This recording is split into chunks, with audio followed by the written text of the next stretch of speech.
Doctor Sleep is... It's alright. It's not that bad. Oh yeah. Oh yeah. Oh. Oh. Oh. Oh. Oh. Oh. Oh. Oh.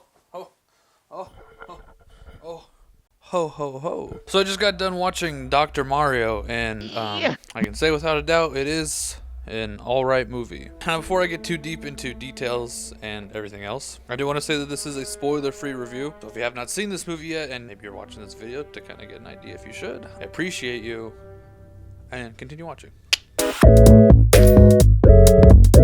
Now, before I get into the things that I didn't like about this movie, I want to go ahead and talk about the couple of things that I did like. Mainly, this movie looks really good. From something that was made and was CGI from there, to just the camera shots and the camera angles and the way that they did certain shots, this movie just looks really beautiful. The whole tone and aspect of this film is really nice. I don't think it really picks up with the same tone as the movie, but I'm gonna go ahead and guess that was intentional, because Stephen King hated the Stanley Kubrick's version of The Shining. He's been very expressive with it that he does not like the way that that movie was portrayed, but that Dr. Sleep isn't solely based off of The Shining. It takes aspects from the miniseries, the book, and obviously the Stanley Kubrick. The casting for this movie is actually really good. And there were a couple times where characters' lines and the way that they just kind of express themselves did fall a little flat, but I guess that's a good transition to start talking about the things that I did not like about this movie. This movie had a really good first half. Not to say that the second half was really bad. It just didn't go the way that I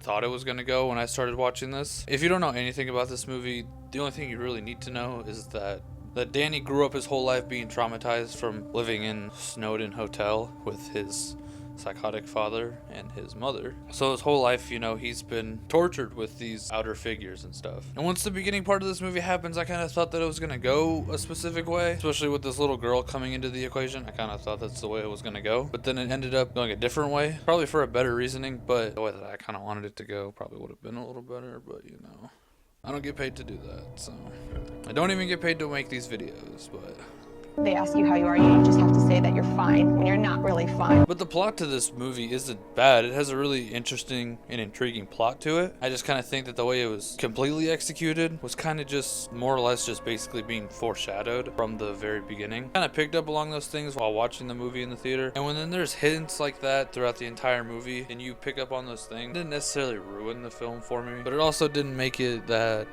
enjoyable. But there's not a whole lot that I have to really say about this movie. It's more or less just a sequel to like the miniseries. I never watched the miniseries, so there's probably a lot of things that I didn't catch on to. But just watching this movie in and of itself, it's pretty good. It's not great, it's not terrific, but it is probably one of the scarier horror movies that I've seen this year, just because there's a lot of built up towards things that happen in certain scenes, and it's not like there's ever any real jump scare moments, but the way that this movie is sounded and the way that it's edited just makes it all come together really completely nice. But that's why I say edited and sound effects, because the music to this movie kind of really bad. Now, while I watch a movie and I'm listening to the music, I've gotten a little more intoned with those things. I never used to look at music in movies unless it was like Baby Driver, but recently I've been really listening in and seeing what the music can really do for the film. And in this one, the music kind of really didn't do anything for it. It was kind of just there of a sort. There's a certain scene where they're trying to get to a certain place towards the end, and the music that just bumps on doesn't really go with the whole tone of what's happening, because it's a slow driving sequence. This movie is really big, loud orchestra type music, and it didn't really necessarily blend well. And in the rest of the movie, the music kind of isn't there. It's just these piano notes or these other sound effects, which I like, but I wish there would have been some more music kind of integrated into this. But if you like the Shining series, and you like Stephen King, and you like these sort of Stephen King movies that have been recently coming out, you'll probably enjoy this movie. But if you don't know anything about this kind of world that's been built, I don't know, I'd probably skip it.